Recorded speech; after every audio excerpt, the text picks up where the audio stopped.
স্বাধীনতা সংগ্রামের সময় নেতাজি থেকে শুরু করে জওহরলাল নেহরু সবাই একসময় এইখানেই বন্দী ছিলেন। তো আজ আমরা আছি আলিপুর সেন্ট্রাল জেল মিউজিয়ামে। জেল কেন, সেন্ট্রাল জেল মিউজিয়ামে। তো এটা এখন আগে জেল ছিল, এখন মিউজিয়াম হয়ে গেছে। তো আমরা সেখানেই ঘুরতে চলে এসেছি। আর আজকে আমার সাথে আছে সায়নী আর রোয়েন্দিতা, ওইদিকে পিয়ালি দিয়ে আগা ছবি তুলছে, কোনো ব্যাপার না। ঠিক আছে, তো চলো আমরা যাই। আমাদের সবার 30 টাকা করে টিকিট পড়লো। তো চলো দেখি কেমন করেছে।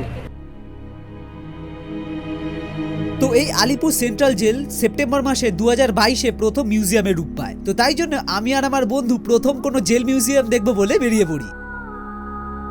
তো মিউজিয়ামে ঢোকার পর আমরা প্রথমেই একটা ভয়ঙ্কর জায়গায় গিয়ে উপস্থিত হই, মানে যেখানে আসামিদের ফাঁসি দেওয়া হতো। এটা হলো সেই ফাঁসির মঞ্চ যেখানে আমাদের দেশের জন্য কত মহান বিপ্লবীরা হাসতে হাসতে প্রাণ দিয়ে গেছে। আর ওই সামনের জানলাগুলো দিয়ে দেখানো হতো এই আসামিদের ফাঁসিগুলো। ভাবো তো কত ভয়ঙ্কর একটা পরিবেশ ছিল এখানে। আর এই যে পাশের যে ঘরটা আছে, এই ঘরে সমস্ত ফাঁসি দেওয়ার পর পোস্টমর্টেম করা হতো। আর ফাঁসি দেওয়ার আগে আসামিদের এই ছোট ছোট সেলগুলোতেই রাখা হতো, তারপর তাদেরকে এখান থেকে গিয়ে ফাঁসি দিয়ে দেওয়া হতো।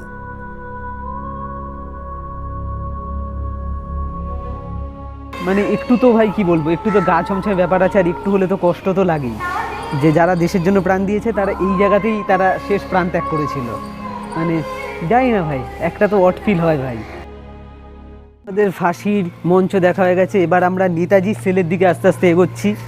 মানে নেতাজি তো আমাদের হৃদয়ে বাস করে, সেই নেতাজি সেলের দিকে আমরা এগোচ্ছি।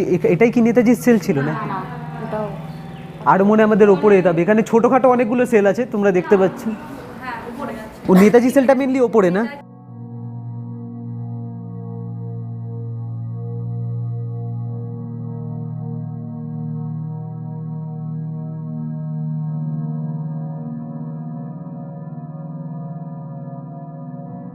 এইটাই হলো সেই জায়গাটা যেখানে নেতাজি 9 মাসের জন্য বন্দি ছিলেন।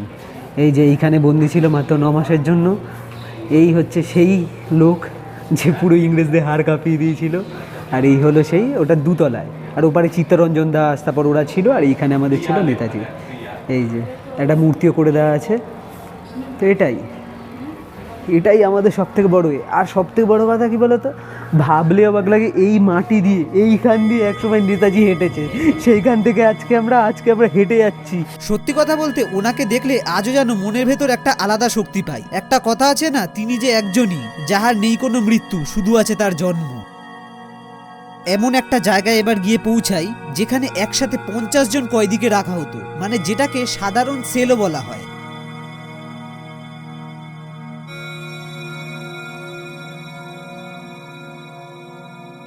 দেখো এইটা একটা আমি সেলের উদাহরণ দিচ্ছি। এই দেখো কতটা ছোট সেল।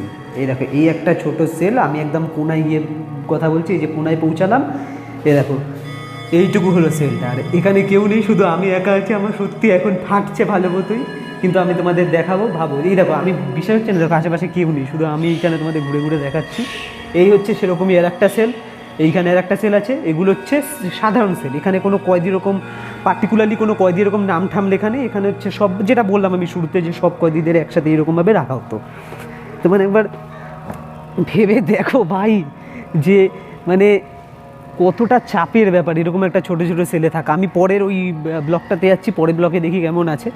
আই থিঙ্ক সিম্পলি থাকবে, মানে একই যেরকম থাকবে। না এখানে একটু মনে হয় বড় আছে কি না, সিম্পল সবই একই।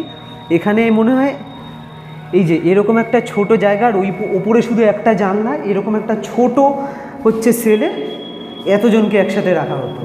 মানে এখানে হয়তো মানে কি বলবো, যে যাদের অতটা আমরা নাম শুনিনি, মানে হয়তো ছোটোখাটো কেউ হয়তো ধরা ফরা পড়লে এখানে রাখা হতো। সো গাইস, এখানকার সেলগুলো যে এত ছোট ছিল যে আমার তো দেখি হরিফাইং লাগছে, যে আমি তো একদিনও এরকম জায়গা থাকতে পারবো না। এটা 1-1.5 বছর প্লাস কত মাস থেকে গেছে, আর আমি তো একদিনও থাকতে পারবো না। ব্রিটিশরা তখন তো আন্দামানে সেলুলার জেলটাও করেছিল। এবার সেলুলার জেলের ব্যাপারটা হচ্ছে যে মানে ওখানে সেলগুলো, মানে এখানে যে সেলটা দেখানো হচ্ছে তারও হাফ ছিল। সেলুলার জেলের সেলগুলোর ভিতরে তখন আমি যখন গেছি তখন ঢুকতে দেওয়া হতো আর কি।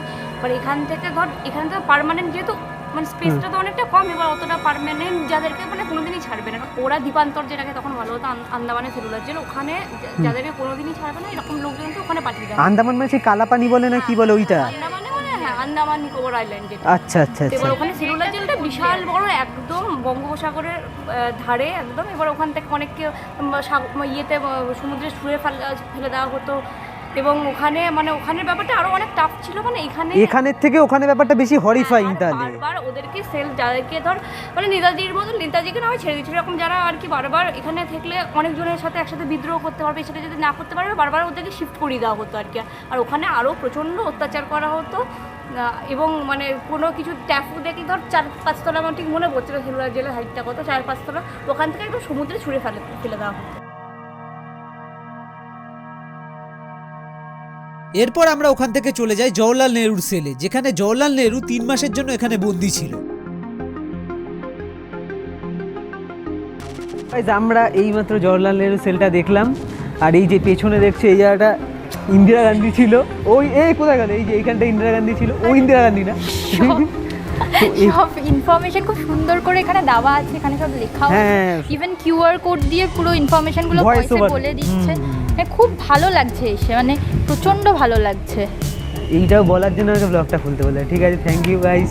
বললো ওটা অনেকক্ষণ ধরে চেপে রেখেছিল কখন বলবে, ফাইনালি। আর এই আলিপুর জেলের মাঝেই আছে একটা ওয়াচ টাওয়ার। তখনকার দিনে তো আর সিসিটিভি ছিল না, তাই এই ওয়াচ টাওয়ার দিয়ে নজর রাখা হতো সারা জেলের উপর। এরপর আমরা আলিপুর জেল হসপিটালে যাই, যেটা বাইরে থেকে দেখতে সেই আগের হসপিটালের মতো হলেও ভেতরটা পুরোটাই মিউজিয়ামে রূপান্তর করে দিয়েছে।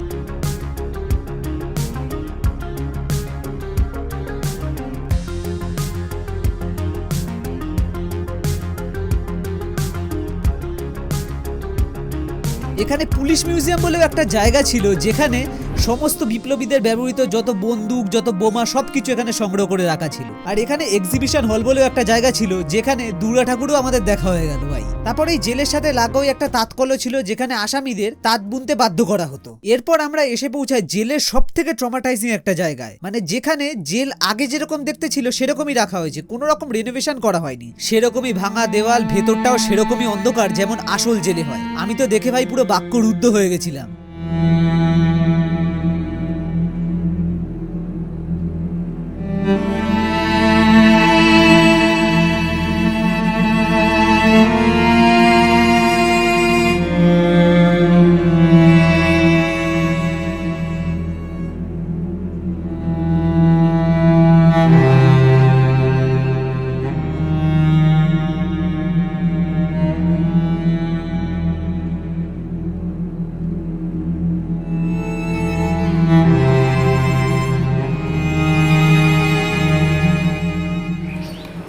সো গাইজ আমরা এখন হচ্ছে মানে এমন একটা জায়গা থেকে বেরোলাম যে জেলটা হচ্ছে এখানে সব সাধারণ কয়েদিরা থাকতো, কিন্তু এখানে ব্যাপারটা হলো যে পুরোনো আমলে যেরকম টাইপের আর কি জেল ছিল, যেরকম ছিল সেটাই রেখে দিয়েছে ওরা, রেনোভেশন এরা করেনি। আর ইয়ারা কি হরিফাইং, বাপরে বাপ, আমি ওখানে জাস্ট ব্লগ অন করতে পারিনি, ও আমাকে বলছে গায়ে কাটা দিচ্ছে রীতিমতো, পুরো গুজবাম্পস ছিল, এত ভালো লাগছিল। আর ওরা না মানে কি রকম একটা মিক্সড ফিলিং বলবো। ওরা ওখানে কি করেছে, সমস্ত ওই যে ওই পুতুলের মতো জিনিসগুলো রেখেছে, মানে সব কয়েদিদের আর কি আদলে, আর তাদের ওখানে না স্পিকার দিয়ে, হ্যাঁ, আর ওই মানে কি বলবো ওই নেচারটাকে রেসপেক্ট করে। ধরো একজন বসে আছে, সে বলছে যে ঠিক তুই বাড়ি যেতে পারবি, দেশপ্রেমের তো এখনো কাজ শেষ হয়নি ভাই, এই কথাগুলো না মানে পুরো কি বলবো যে ওর ওই সাইডটা আছে পুরো মানে কি বলবো বুকটা ফেটে যাচ্ছে ভাই, মানে কত কি না লোকে ভোগ করেছে আমাদের আজকে এই দেশটা পাওয়ার জন্য। আমরা একটা মিউজিয়ামে দেখছি ভাই কতটা আমরা লাকি, এই একটা টাইম এখানে কত লোক এইভাবে প্রাণ দিয়েছে, এইভাবে থেকেছে এই কষ্টের মাধ্যমে। হ্যাঁ, এই রাস্তার মধ্যে থেকে তুই ভাব, এই রাস্তার মধ্যে থেকে কত স্বাধীনতা সংগ্রামী হেঁটে গেছে, সেই রাস্তা দিয়ে আজকে আমরা হেঁটে যাচ্ছি, মানে ভাবলেই অবাক লাগে ভাই। সো গাইস এখন বাজে হচ্ছে 5:45, আর ব্যাপারটা হলো যে 5:45 হয়ে গেছে, চারিদিকে সন্ধে হয়ে গেছে। এবার এখানে হচ্ছে তোমার মেন হচ্ছে আলিপুর জেল দেখার জন্য 30 টাকা, লাইট অ্যান্ড সাউন্ড শো যেটা আছে সেটা যদি তুমি কাটো তাহলে তোমার 100 টাকা করে টিকিট পড়বে।